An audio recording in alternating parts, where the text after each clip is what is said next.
సంగారెడ్డి జిల్లా రామచంద్రాపురం పట్టణంలోని బాల విహార్ పార్క్ వద్ద స్వామి వివేకానంద జయంతిని పురస్కరించుకుని నివాళులర్పించారు. నేడు జాతీయ యువజన దినోత్సవం సందర్భంగా వివిధ పార్టీల నాయకులు స్వామి వివేకానంద విగ్రహానికి పూలమాలలు వేసి ఘనంగా నివాళులర్పించారు. ఈ సందర్భంగా మాజీ కార్పొరేటర్ తొంట అంజయ్య మరియు నాయకులు మాట్లాడుతూ భారతదేశ యువతకు వివేకానందుడు శాశ్వత ప్రేరణ అని కొనియాడారు. 1863లో జన్మించిన నరేంద్రనాథ్ దత్తు 1893లో చికాగో మత సదస్సులో భారత ఆధ్యాత్మిక వైభవాన్ని చాటి చెప్పారని గుర్తు చేశారు. లేవండి, మేలుకొనండి, లక్ష్యం చేరే వరకు విశ్రమించకండి అని ఆయన నినాదాన్ని ప్రతి యువకుడు స్ఫూర్తిగా తీసుకోవాలని పిలుపునిచ్చారు. ఈ కార్యక్రమంలో ఐలాపురం ఐలేష్, బలరాం, రాజు, మల్లేష్, మల్లికార్జున తదితరులు పాల్గొన్నారు.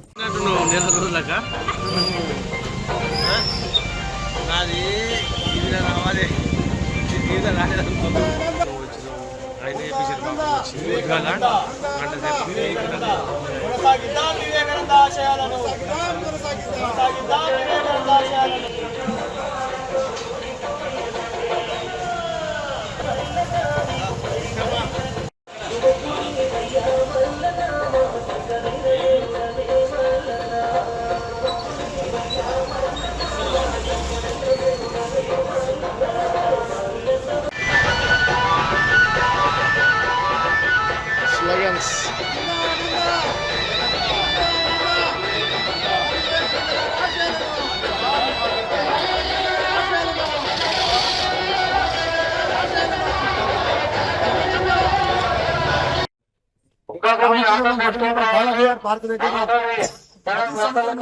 కూడా స్వామి వివేకానంద జయంతి ఘనంగా నిర్వహించడం జరుగుతా ఉంది.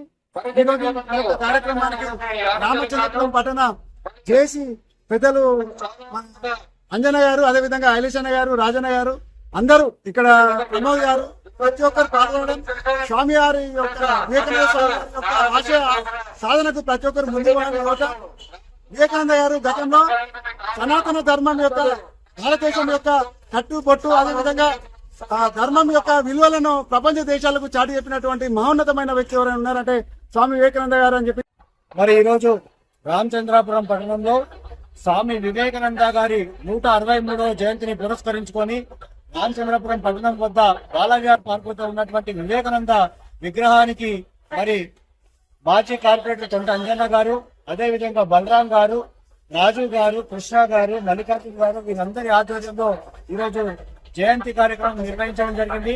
మరి స్వామి వివేకానందకు ఘనంగా వారికి నివాళులు అర్పించి మరి వారి చూపించినటువంటి మార్గం ఏదైతే భారతదేశం ఉక్కు కండరాలు మరి ఉక్కు సంకల్పంతో నిర్మించినటువంటి యువత కలిగినటువంటి యువత కోసం ఎన్నో సందేశాలు ఇచ్చి ప్రపంచ దేశాల్లో ప్రపంచ వేదిక